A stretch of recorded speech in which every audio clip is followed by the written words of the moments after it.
Hi, everyone. I'm Steve Altition, Director of Client Partnerships here at Pacific Cascade Legal. And today we have Dr. and author Mort Orman to talk about the art of anger elimination and the methodology between letting go of anger to help navigate your divorce case. So, Dr. Orman, how are you doing today? I'm fine, Steve. Thank you for having me here and allowing me to speak to your audience. Oh, I love it. This topic is great for a couple of great reasons I want to talk about. But before we start, Um, just tell us a little bit about yourself if you can, and how you got into this particular kind of issue. I had a lot of anger in my 20s and 30s when I was going through my professional training to become a doctor. And when I started my practice, I would get angry pretty easily, angry at my patients, angry at my family members and friends and every girlfriend that I ever had. So all those relationships went by the board, prior to marriage. But they ended partly because of anger and because of other things I didn't understand about relationships. But so I had a lot of anger myself, and then I'm taking care of patients, and I'm seeing what happens to my patients over time, and you can notice the angry people from the not so angry people, and you tend to see what happens to them, health wise and otherwise, Yeah. because not only do you see the health problems they develop more frequently than the non-angry group, but they also come in, they tell you about their life, and they tell you, about the struggles they're having in their families or with their kids or in their careers, or a business partnership blows up or something like that. So you get to see this picture of a, very destructive landscape of anger, very Yeah. up close and personal, and then you're sitting there with your own anger. So that kind of, that drove me to say, I got to do something about this because I don't want to end up with these kinds of problems when I get older. And I tried all the standard stuff, standard anger management, stress management, relaxation, all those things, which didn't really help all that much. I mean, every day I woke up, I was the same angry guy. Yeah. It was literally like Groundhog's Day, which is kind of funny because that's actually my birthday. My birthday is February 2nd. Like So it. it's literally a Groundhog's Day experience. Every day I'd wake up, I'd be the same angry guy, and I couldn't control it. And it was frustrating and demoralizing because I had success in anything I wanted to solve. I was a problem solver, and this, I couldn't solve this. I couldn't solve this anger Wow. issue. So it was very frustrating. It drove me into personal development. And after a couple of years of personal development work, I patched together some things that eventually made a huge difference Yeah. and I love enabled it. me to cure my anger difficulties, which I didn't even think was possible, to tell you the truth. If you'd asked me back then, did I ever imagine that I would ever not be an angry person? I would say, I don't, I just think it's part of my personality. I just think I'll always be that way, you know? The I was reading your your articles, and um I love the way you started. Like, one of them, it was anger is almost always a bunch of BS. Yeah. And I went, oh, now what does he mean by that? So, what do you mean by that? Well, a couple things. So I remember I said I couldn't get rid of my anger, which is what I really wanted to do. I didn't want to manage my anger. I wanted to just not be angry, not react angrily, and to the intensity that I did. So I really wasn't interested in anger management. I wanted to find a cure for the anger, and no matter what I tried, I couldn't. And then eventually, like I said, I pieced together some things, and eventually I discovered something or put together something where I was finally able to get my hands on the controls and stop being angry. And then after I went through that process and I looked back, I said, gee, I see one of the reasons why I couldn't do it before is because almost everything we're taught to believe about anger isn't true. So there's a lot of BS there in what experts are sharing about anger and telling us about anger, and what a lot of us end up believing about anger. Like, I believed I would never get rid of it, and I did. Okay, that was BS, my belief that I Yeah. couldn't do it. And then I found out, and then the way I was able to get rid of my anger was by finding out that most of the time, like I said, when I got angry, I was wrong about something. I had automatically looked at things a certain way, and found out that it wasn't exactly that way, or my brain had been playing trick on me, made me think something was true and it turned out it wasn't true. So, I found out a lot of that anger was misplaced anger, and that because I didn't read the situation correctly or I didn't read reality correctly. And once I started to learn how to do that and learn how the ways in which my brain tricks me, which our brains are always tricking us, by the way. Most people don't know that, but our brains are always playing with us and tricking us and distorting, and filtering reality in the ways that it does. And it's rarely giving us an accurate picture of reality. It's always leaving things out, distorting things, deciding what's important, what's not important, which is different for each individual to some degree. Okay. But it's always doing that. And so with around anger, it does it in a particular way. And I finally figured out that way. And then I knew what was going on. Then I knew when I got angry, I knew how I was thinking, how I was perceiving, and then I could investigate it, to find out whether it was true or not. There was a thing you wrote, and I swear it had happened to me. I don't know, 5 minutes before I read your thing. In the morning, my wife had taken my car, or because she wanted to drive it, and got back, and then I was going to take my car, and I said, "Well, where's the keys? There's two sets." And she goes, "Well, yeah, right here." "Well, where's the other?" "Well, I don't know." And then I got mad, and because I'm walking out, come mad into the car, and I'm like, "Oh, I'm always forgetting, always forgetting." Sit down. I look down, and there's the other key, and anger immediately went away. And you talk about that phenomenon, how anger starts and stops on a dime. Because the anger you were experiencing was due to BS. Yes, exactly. But you didn't know at the time. You thought it was true. Yes. And then you found out, you saw the keys sitting in your own car, and you went, "Oh, it really wasn't her fault. It was something else." Okay. Yeah. And then there's nothing to be angry about. That you realize the truth is it wasn't your wife's fault. Okay. So what's there to be angry about? So that's what happens when you realize. Now that was a very obvious discovery, where it just smacks you in the face. Okay, but a lot of times you have to go digging for the truth because our brain hides it from us. So you don't always get that fortunate circumstance where you get angry and you think something is true and somebody comes along and shows you it's not true. Firstly, half the time you're not going to accept it. You're not going to. Most of us are just wired to shut that out and defend against that, but the cognitive dissonance kind of thing. But if you're willing to look at it and honestly and say, well, is my perception true? Is my belief true? Is my judgment about this person true? And you often find it's not, So one thing that happened for me. So my wife and I just celebrated our 40th anniversary. And that never would have happened if I had not figured out how to get rid of my anger 40 years ago before I met her. Okay. So I had really lowered my anger, tendencies, and she didn't have a lot of anger in her life. So consequently, in our 40 years of marriage, we've had very few fights and very few arguments, knockdown, drag out, stuff like that, which is nice. But in the beginning of our relationship, there was this one circumstance where it happened like a couple times in a row. And it was like so unusual for us that it stuck out. So I said, okay, something's fishy here. There's some BS here somewhere. I don't know where it is yet, but I got to go find it. So, and it would only happen when we would go on car trips. So, and it would never happen on the way to our destination. We wouldn't fight.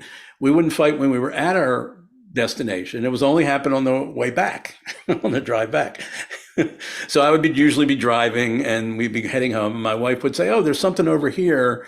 It's only like an hour off our path. I'd always wanted to see this. Let's go do that." And I would go like, "No, we're not doing that."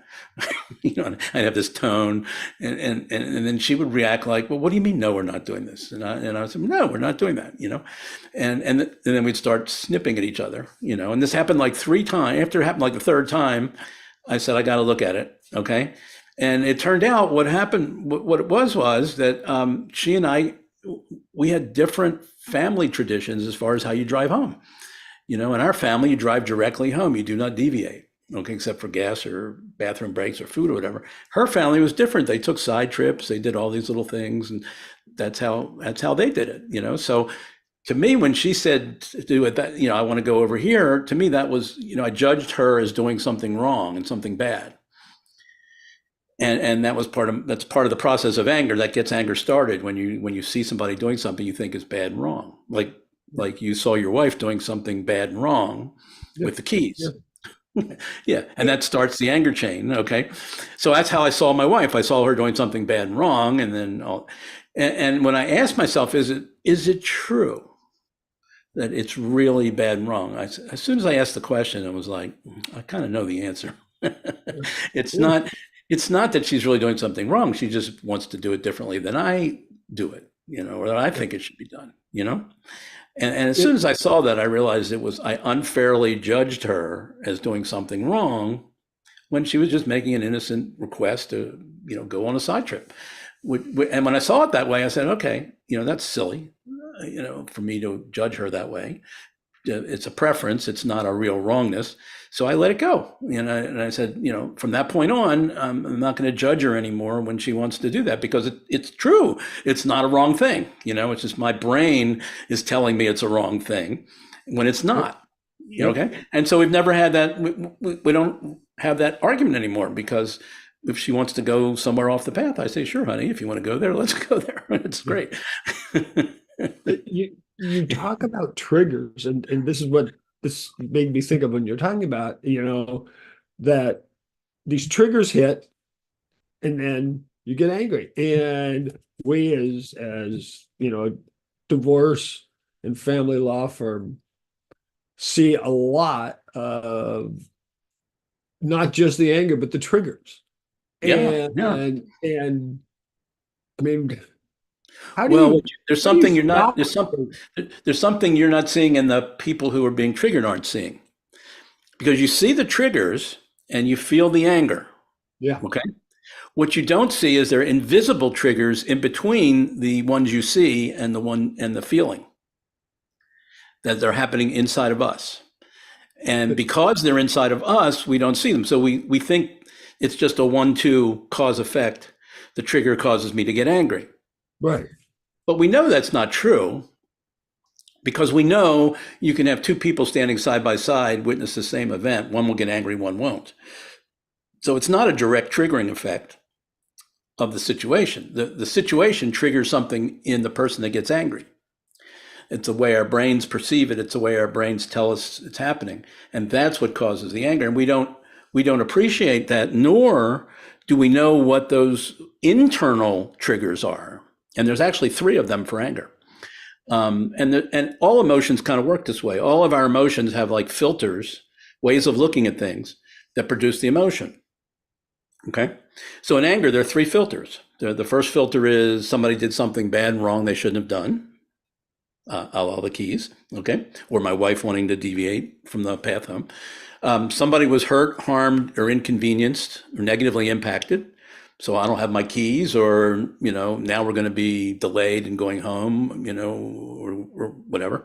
And the person who's the wrongdoer is 100% responsible or to blame. I didn't have anything to do with it. Nobody else had anything to do with it.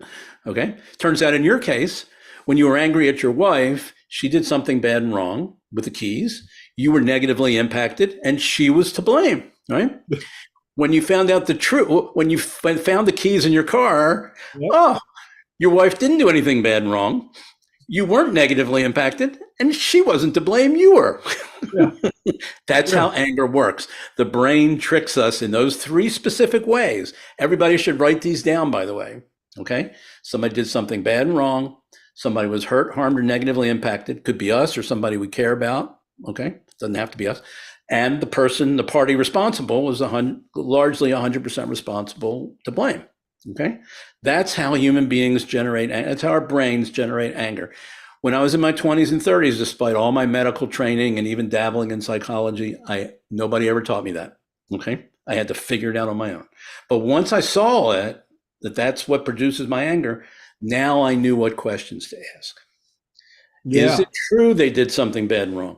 Is it true somebody was hurt, harmed, negatively impacted? Is it true they were 100% responsible to blame? Now, if you look at relationships, anger in relationships, how often is there a problem in a relationship when one person is 100% responsible and the other person is 0? Well, if it was our clients, I'd say It looks that they feel that way. It looks that Every, way. every Yeah, other. and then they're going to feel angry when they see it that way. But you know what? They probably played a role. Maybe not, maybe the other person played a bigger role, but it's never 100% zero. Maybe it's 90-10, maybe it's 60-40. But there are lots of ways we contribute to, in a relationship in particular, because there's always two people in a relationship. So if a problem's been going on for a while, either you allowed it to go on, or maybe you in some way subtly induced it, or maybe you did some things and the other person's react, who knows what. But it's a lot more complicated than 100-0, Yeah. the reality. Okay. Yeah. But when we don't see it truthfully, when we put all the blame on that person, and we see all the wrongdoing that they're doing and all the how it's hurting and harming us, then we get good and angry. Okay. Yeah. And we keep that going. We keep justifying that whole perceptual matrix, and that keeps the anger flowing until you step in and realize that there's some BS in there and that you have to go find it. Okay. If you want to be free, if you want to get free of your anger, that's the way to do it, is figure out where the BS is, because I guarantee you there's some hiding in there.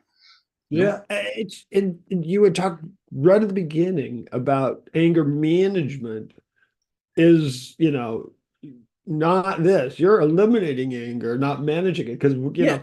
a And when lot you're of the managing stuff that anger, is you've already got the anger. It's already yeah, building up inside of you. Now, how do you keep it from harming you or doing bad things? Well, I got to either release it or suppress it. Suppressing it's bad.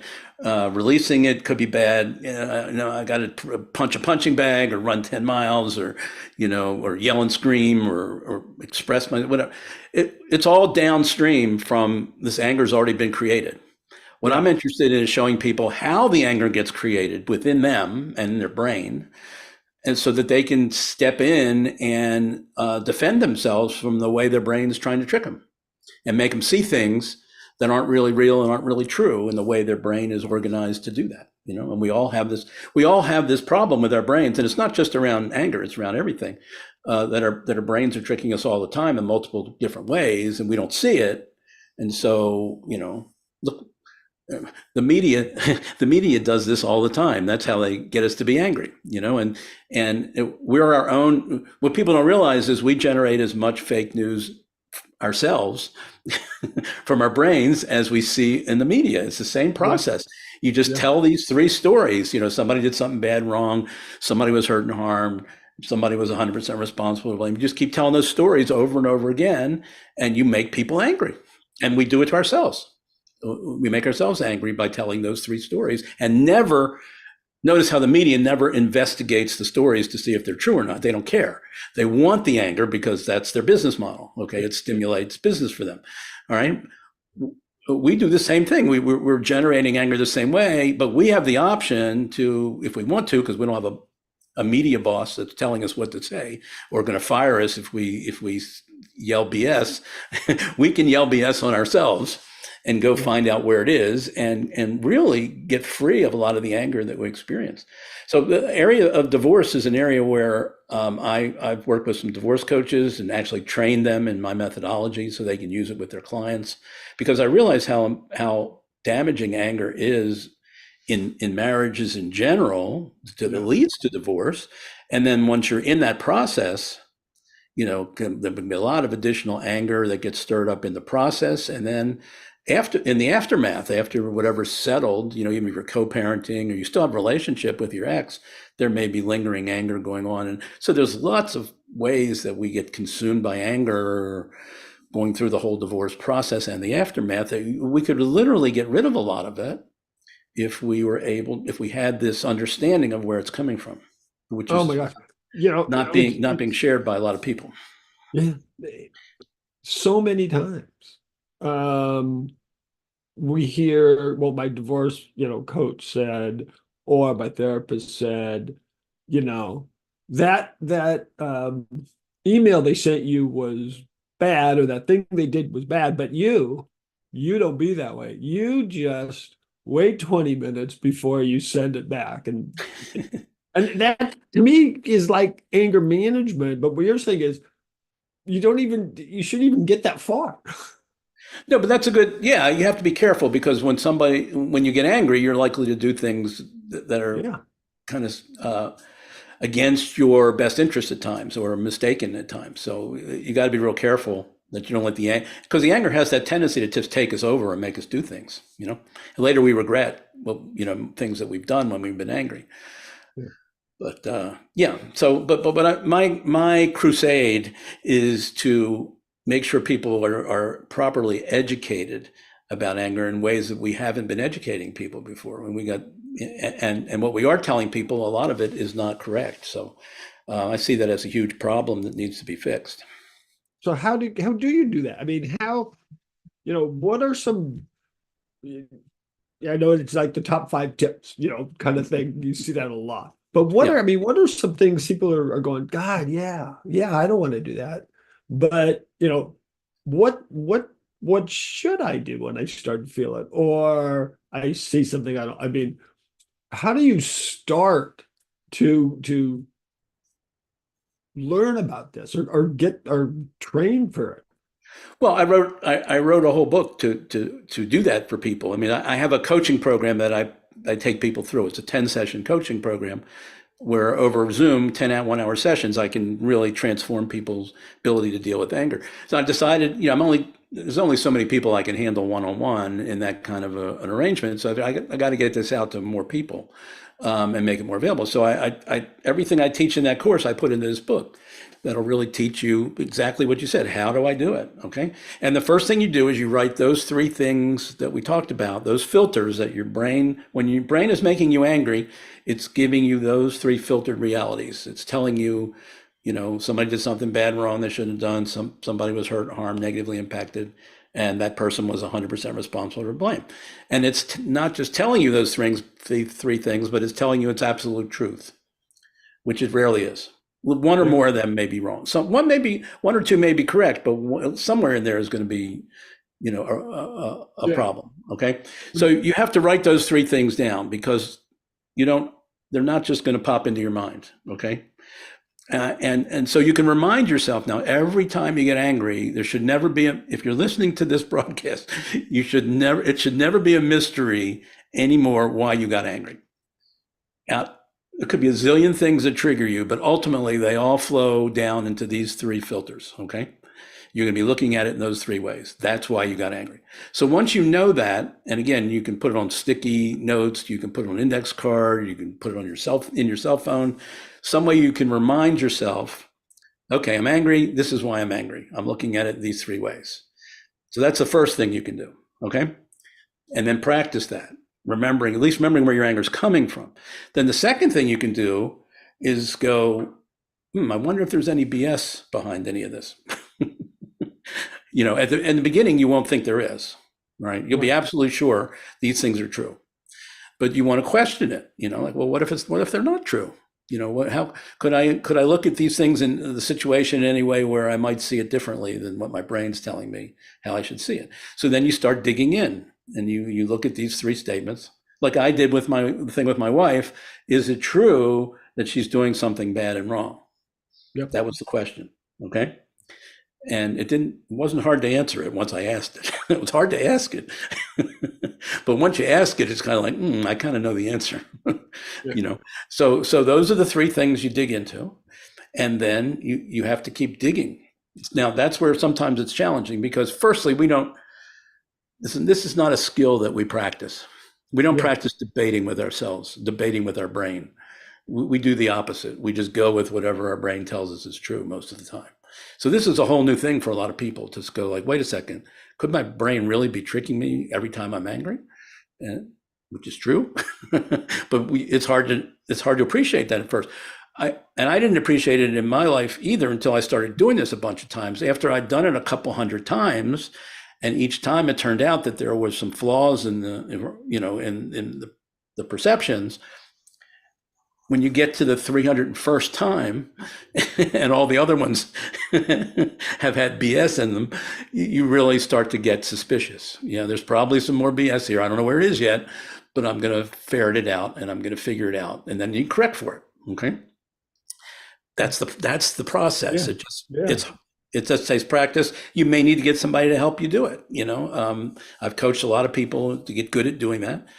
You can ask friends family members. I'm struggling with this issue. I'm looking at it these three ways, trying to figure out where it might not be that way. Do you have any input from your perspective where these might be wrong? These ways of looking at it might be wrong. You'd be surprised how helpful they would be, and how their perspective, being different than yours, will open up things that you didn't see, that were actually Yeah. real. So,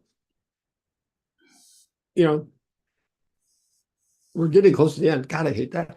Can you talk just a little bit about, because this is going to be, sort of like, well, I can manage it, but the benefits of actually getting rid of anger. There's probably physical, mental, I mean, Oh, there's tons. Yeah. I mean, anger can cause so many problems in our lives. As a doctor, I've saw a lot of health problems that came from anger. So health problems, heart attacks, strokes, high blood pressure, affecting your immune system, leading to all kinds of other problems. So health is a big thing. Addictions.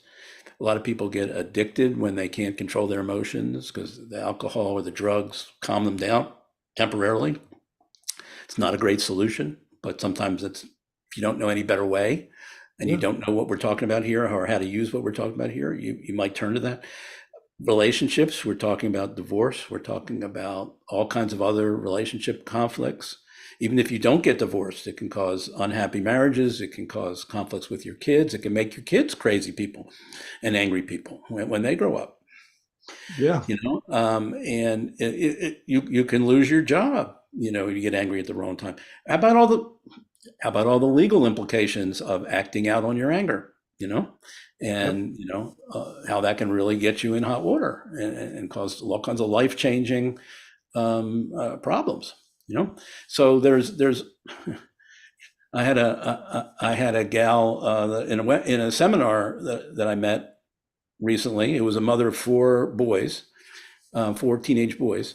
And a couple of years before this, her oldest boy was having some problems, psychological problems at school. And she and her son got into an argument in their living room one day. It was a heated argument, and the son ended the argument by storming away from his mother saying, "I hate you." And the mother just responded automatically, "I hate you too." Right? And the kid walks up the step to go to his room. He actually goes into his parents' room, gets his father's gun, and kills himself. So that's an extreme example. I'm not No, saying that she no, actually caused it, or her anger actually caused it, because the kid had a lot of problems, and it wasn't just what she did. But anger can lead to loss of life, no. and all kinds of other homicides, all kinds of other things, um, road rage, all kinds of other rage. We need to turn on social media. You see what it Yeah. can do to Yeah. people, it makes them crazy. Oh, Uh, so it's a huge problem. It's all being stirred up by the medium, by a lot of other forces in our society, social media, all that stuff. So you really have to know how to defend yourself, because it's the same three stories that are being fed to you, and they keep provoking the anger response, and then we keep justifying them and repeating them ourselves without challenging them when we should. yeah. And that's the defense. That's the defense strategy that all human beings, they need to understand the mechanism that causes anger. They need to understand how to defend themselves against that mechanism. It would seem to me that just even talking with you and hearing you,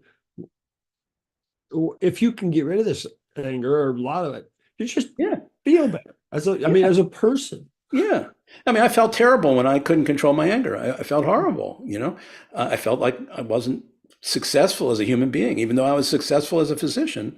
Yeah. In my professional life, I didn't feel successful overall because I had all these, and it wasn't just anger. I had anxiety. I had these relationship failures. I had a bunch of stuff that I just couldn't figure out how to fix. And I didn't want to keep having them, but I didn't have the right understanding or orientation, or education. Actually, the education system failed me because Yeah. it gave me, it taught me to be a great doctor, but it didn't teach me how to be a good human being. Yeah. Yep. Yeah, Yep. yeah. Wow. We have run out of time. But before we go again, I do want to have you let people know how they can get a hold of you if they would like to. Sure. I have like a free handout that I make available to people. It's called the best anger elimination method you can find. And it goes in a little more detail about what we've been talking about. And it talks about a little bit about my 10-session coaching program and also about the book that I just released called Dr. Orman's Life-Changing Anger Cure, which you can find on Amazon. Just put in Life-Changing Anger Cure on Amazon and it'll pop right up. But anyhow, all they have to do to get that handout and to get in touch with me on my email list is to go to theangersolution.org, theangersolution.org, and that'll put them in touch with me and get a short handout they can read very quickly, and it'll give them some more information about anger. Oh gosh, thank you so much. This is great. We are now out of time, but thank you for being here today. This was fascinating stuff. It's like, don't manage the cleanup, man, get rid of the spill, get rid of the problem. And Yeah, the causes. Attack the causes, not just the symptoms. Yeah. Yeah, So thank you for being with us today. sure. My pleasure. You bet. Anyway, further questions, today's topic, you can get a hold of Dr. Orman, or if you can't for some reason, you can always post something here and we can get you connected with him. And until next time, everyone, stay safe.